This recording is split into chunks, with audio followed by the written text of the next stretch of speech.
Doctor ने report देखते हुए धीरे से कहा कि इस बच्ची के बचने के चांसेस 0 हैं। मां के लिए जैसे वक्त वहीं रुक गया। आईसीयू के रूम में मशीन्स की बीप बीप चल रही थी और हर आवाज उसके दिल को चीर रही थी।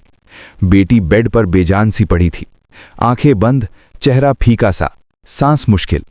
डॉक्टर ने सॉफ्टली कहा कि अब हम कुछ नहीं कर सकते। मां उठकर घर चली गई। रात का सन्नाटा था, पूरा घर सो रहा था, लेकिन मां की आंखों में नींद नहीं थी, सिर्फ आंसू थे। वो खिड़की के पास बैठकर अंधेरे को देखती रही। बाहर भी अंधेरा था और अंदर भी।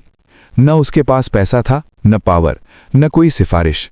बस एक ही रास्ता बचा था, अल्लाह से दुआ का। रात के 3 बजे वो चुपके से उठी, वुजू किया।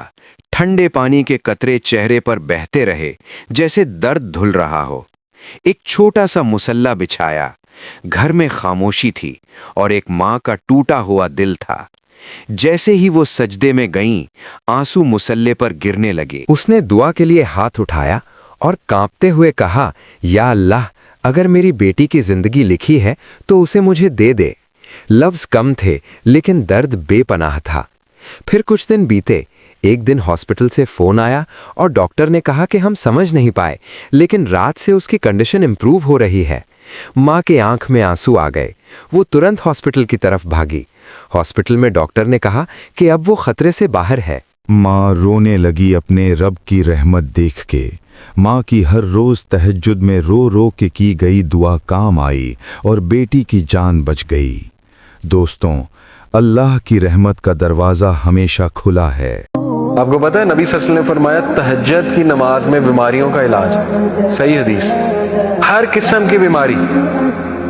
अगर मैं एक हकीम साहब से सुन रहा था, उनका क्लिप सामने आ गया, उन्होंने कहा कि अगर जो मर्द तहज्जुद की नमाज पढ़ता है ना, अल्लाह ताला उसको ऐसी स्ट्रेंथ देता है कि उसकी जनरेशन्स क़यामत तक कायम रहती। तो उनकी खुराक देखें, नबी सल्लल्लाहु अलैहि वसल्लम की क्या थी, उनकी रूटीन देखें। तहज्जुद की नमाज, आधा घंटा खड़े होके क़याम, उसके बड़े फायदे, उसमें बीमारियों का इलाज।